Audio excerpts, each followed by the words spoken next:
نحمده ونصلي ونسلم على رسوله الكريم اما بعد اعوذ بالله من الشيطان الرجيم بسم الله الرحمن الرحيم ولا تقولوا لمن يقتل في سبيل الله اموات بل احياء ولكن لا تشعرون صدق الله مولانا العظيم وبلغ رسوله النبي الامين الكريم ونحن على ذلك من الشاهدين والشاكرين والحمد لله رب العالمين۔ برادران دینی و یقینی، قابل احترام حاضرین و ناظرین، موجودین و غائبین،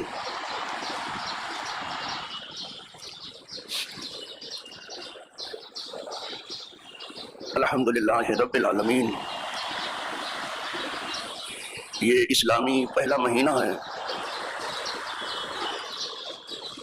اور نیا سال ہے۔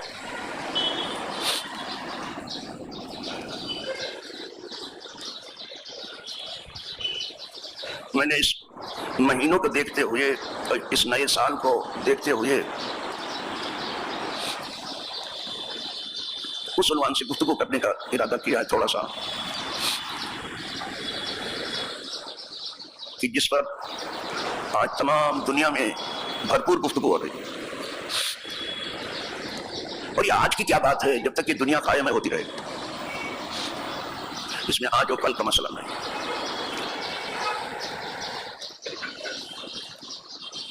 مہینہ بھی نیا ہے، سال بھی نیا ہے، اور یہ اس نئے ماہ و سال کا پہلا جمعہ۔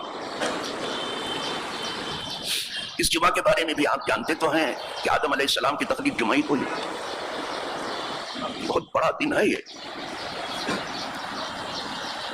آدمی کو جمعہ ہی کے دن اللہ نے اپنے دست قدرت سے بنایا، یہ وہ دن ہے۔ اور روح حضرت آدم علیہ السلام کے جسم پاک میں اسی دن پھونکی گئی۔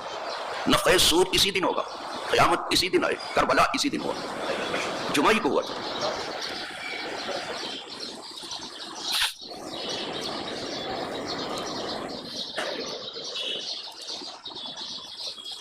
جسے جمعہ کہتے ہیں وہ دنوں کا سردار ہے۔ یہ سب تو ہوا ہی جمعہ کو۔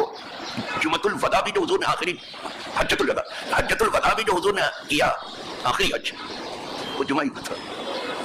یہ دیکھ کے لوگ کہنے لگے اگر جمعہ کو حج ہوا تو حج اکبر ہوگا۔ ابھی بھی لوگ بس یہی کہتے ہیں اور یہی سمجھتے بھی ہیں۔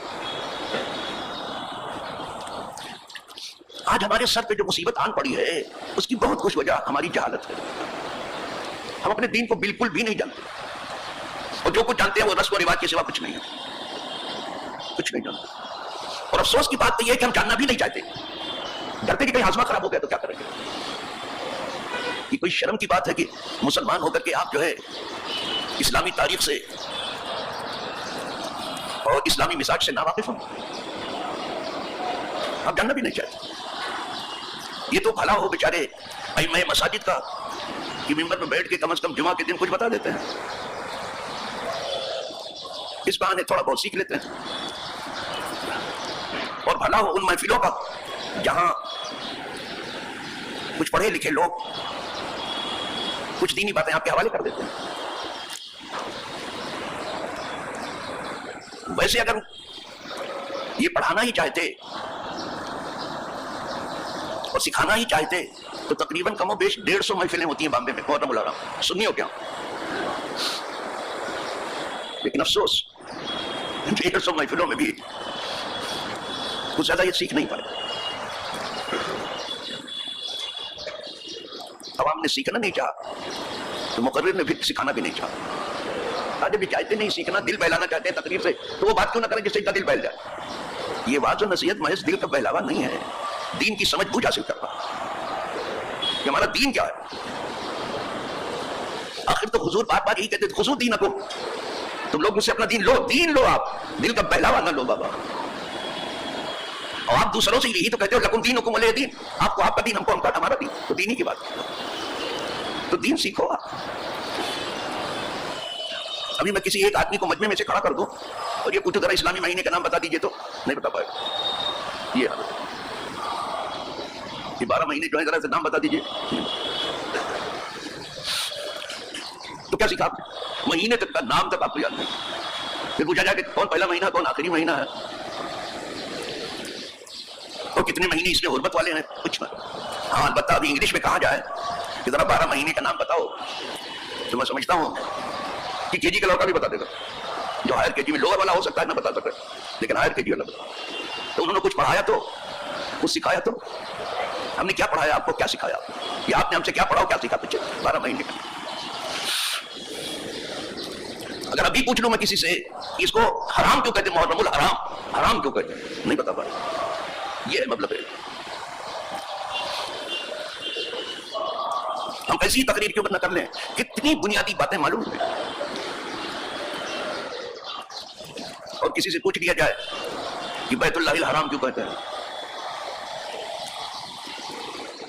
بیت اللہ الحرام اس لیے اس کو کہتے ہیں کہ وہاں لڑائی جھگڑا حرام ہے وہاں نہیں ہو سکتا تو میں نہیں کر سکتے جنگ و جدال بالکل نہیں اور بہت عزت والا گھر ہے وہ اس لیے بیت اللہ الحرام. اس مہینے کو محرم الحرام اس لیے کہتے ہیں اس میں لڑائی جھگڑا بند ہوتا تھا ایام جاہلیت میں. محرم میں لڑائی نہیں ہوتی. اس میں ایک جو عاشورہ ہے اتنا بڑا دن ہے وہ جسے عاشورہ کہتے ہیں 10 محرم اتنا بڑا دن ہے کہ جب تک رمضان کے روزے فرض نہیں ہوئے تھے صرف عاشورہ کا روزہ تھا. اور آج بھی نفل روزوں میں عاشورہ کے روزے کا جواب نہیں ہے تو 9-10 ملا کے رکھا تھا. اس عاشورہ کو زیادہ تر دیکھا گیا کہ آپ کو فتح حاصل ہوئی باطل پر. عاشورہ حضرت کلیم غالب آ گئے فرعون پر عاشورہ میں. اس لیے یہودی بھی اس کا احترام کرتے ہیں عاشورہ کو. کشتی نوح بھی عاشورہ ہی کو لگی سارے. قوم نوح بھی عاشورہ ہی کو ڈوبی. بہت بڑا دن ہے جس کو عاشورہ کرتے ہیں اور بہت سستے ہم گزارنے کے عادی ہیں. کوئی مہنگا کام ہم لینے کے لیے تیار نہیں ہے. کوئی سستا کام آپ بتا دیجئے تو ٹھیک ہے. ایسے نہیں ہوتا بابا. جسے دین کہتے ہیں وہ بہت مہنگا ہے بہت ہی مہنگا ہے. اتنی جلدی ہاتھ نہیں آتا بہت کچھ لگانا پڑتا اس کے. یہ دین ہی تو تھا کہ کتنے بندگان قدسی ہیں انہوں نے دین کی راہ میں سب مال لٹا دیا. یہی دین تو ہے کتنے بندگان قدسی ہیں جنہوں نے اس دین کی راہ میں جان دے دی انہیں شہید کہا جاتا ہے. کتنے بندگان قدسی اسی دین کے لیے وطن چھوڑ دیا ان کو مہاجر کہا جاتا ہے.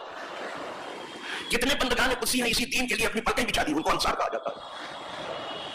دین تو ہے. ہم مفت میں لینے کا کیسے ہوگا؟ کوئی ایک منٹ کا مسجد کے سامنے رکھ دیتا ہو کہ سمجھتا ہے کہ بس جنت میں جانے کا سامان ہوا. اتنا سستا ہے میاں. یہ ضرور ثواب کا کام ہے لیکن جتنا آپ سمجھ رہے ہو یہ نہیں ہے. اور اگر یوں نہیں سمجھ میں آ رہا تو میں قرآن سے پھر عرض کروں. قرآن کہتا ہے ام حسبتم ان تدخلوا الجنہ. آپ نے سوچ رکھا ہے کہ اٹھو گے اور جنت پہ چلے جاؤ. اتنا سستا ہے جنت پہ جانا. ایک جھوپڑے میں نہیں جا سکتا آدمی سستے اور ٹھنڈے جا کے بتاؤ مجھے جھوپڑے میں بلا مجھے گونڈی کی جھوپڑا لے لو کہیں کا جھوپڑا لے لو. ایک جھوپڑے میں گھسنا ممکن نہیں ہے. جنت پہ چلے جائیں گے. کیا آپ نے سمجھا تو بھی چلے ایسا اس کی راہ میں قربانی پیش کرو. اسی لیے اگر ہم دین کو بہت زیادہ کھولنے کی کوشش کریں کہ دین کیا ہے تو قربانی کا دوسرا نام ہے جسے دین کہتے ہیں. دین قربانیوں سے حاصل ہوا ہے اور دین قربانیوں سے زندہ رہا اور دین میں قربانیوں کی وجہ سے باہر آئی. دین میں قربانیوں کی وجہ سے عروج آیا. جب سے ہم نے قربانی چھوڑ دی دین کی راہ میں سواد پذیر ہو گئے. اب دنیا پر قربان ہو رہے ہیں اور جان لٹا رہے ہیں. انتظار میں رہتے جلدی جب تقریب ختم ہو السلام علیکم دوسرا سلام نہیں ہوتا سے پہلے کے بھاگنے لگتے ہیں. یہ چلتا ہے. انا للہ. اقبال نے ٹھیک ہی تو کہا ہے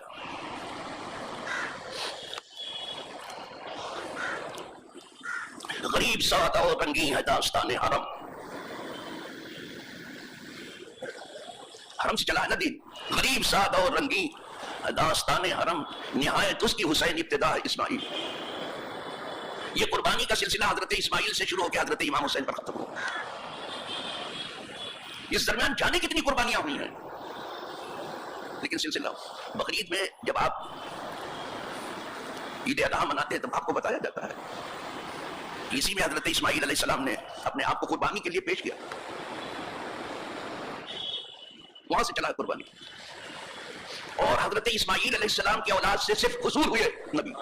صرف بقیہ جتنے انبیاء ہیں سب حضرت جو ہے اسحاق سے، حضرت یعقوب سے ہیں، جتنے انبیاء ہیں،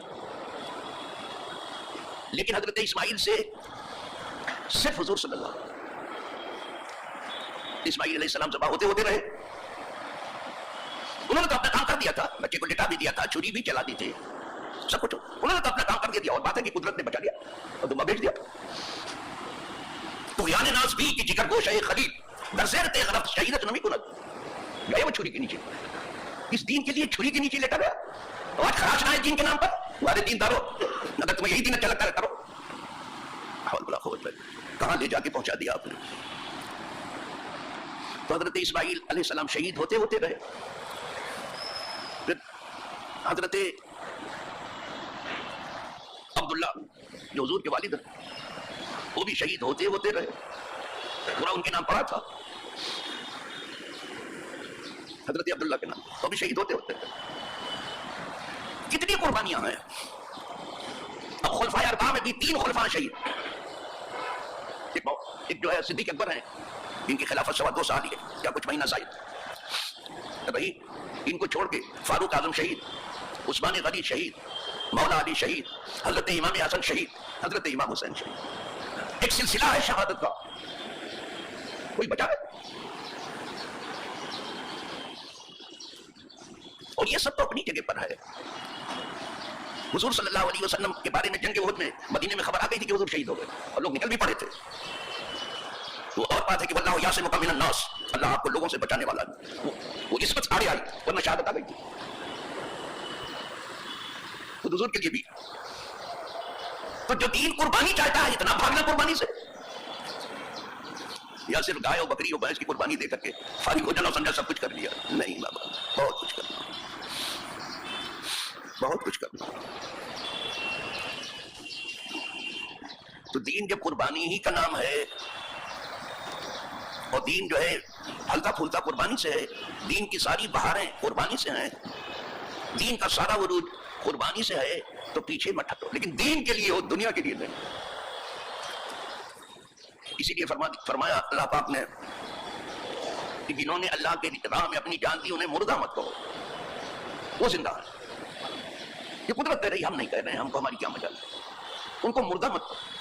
ایک طرف قرآن کہتا کہ قتل بھی کر دیے گئے، قتل ہو کے بھی نہیں مرے وہ، اور کچھ لوگ بغیر مارے مر گئے، ان کو بھی دیکھو کوئی پوچھتا نہیں، وہ قتل ہو کے بھی نہیں مرے، قدرت منع کر رہی تھی، ان کو مردہ مت کہو، بلکہ وہ زندہ۔ تو معلوم ہوا کہ زندگی 2 ہے، آج بات سمجھ گئے، اور موت بھی 2 ہے، ایسے ہی جیسے دنیا اور آخرت بھی 2 ہے، ایک نہیں ہے ہمارے لیے، صرف دنیا ہی کا بھلا مت سوچو، 2 ہے ہمارے لیے، دنیا اور آخرت۔ اسی طرح سے یہ بھی فرمایا وَلَٰكِن لَا تَشْعُرُونَ، لیکن تم اس زندگی کو سمجھ نہیں سکتے، تو اپنی سمجھ پر ماتم کرو کہ تم اس زندگی کو نہیں سمجھ سکتے کہ شہید زندہ کیسے زندہ ہے، اس لیے کہ اس کا مال تقسیم ہو گیا، اس کی بیوی نے دوسرا نکاح کر دیا، سب کچھ ہو گیا، وہ کہا جا رہا ہے کہ نہیں زندہ ہے، تو زندگی کو سمجھو کیسی زندگی ہو، کیسی زندگی ہے۔ اموات بھی کہا جا رہا ہے، قتل کیا جانا بھی کہا جا رہا، لیکن تب مردہ، تو معلوم ہوا زندگی 2 ہے۔ ایک زندگی تو یہی ہے جس کے پیچھے موت لگی ہے نہیں، کوئی ہمیں بتائے زندہ جتنی یہاں سے لے کے ساری دنیا میں جو بیٹھے ہوئے لوگ ہیں، کوئی بیٹھ کے سن رہا ہے، کوئی کھڑے کھڑے سن رہا ہے، اس نے بتایا کہ ہماری زندگی کے پیچھے موت نہیں لگی ہے، کوئی بتائے، ہر زندگی کے پیچھے موت لگی ہے، اور ایک وقت یہ بھی کوئی زندگی نہیں، اور ایک زندگی وہ ہے کہ اس زندگی کے لیے موت کو ہی موت آ گئی ہے، وہ ہے شہادت، وہ ہمیشہ کے لیے زندہ ہے، شہید۔ زندگی وہ جو ہمیشہ کی ہو، اور گھر بھی وہ جو، یہ گھر نہیں جس کو تم گھر بنائے بیٹھے ہو، گھر وہ ہے جو ہمیشہ کا گھر ہے۔ اللہ سب کو عطا کرے۔ میں نے تھوڑی سی گفتگو کر لی ہے، کوئی بہت ممکن نہیں ہے بہت دور جانا، اس لیے کہ ایک عظیم عنوان ہے کربلا، لہذا بہت سوچ سمجھ کر کے اپنا دین سیکھنے کی کوشش کرو۔ السلام علیکم ورحمۃ اللہ وبرکاتہ۔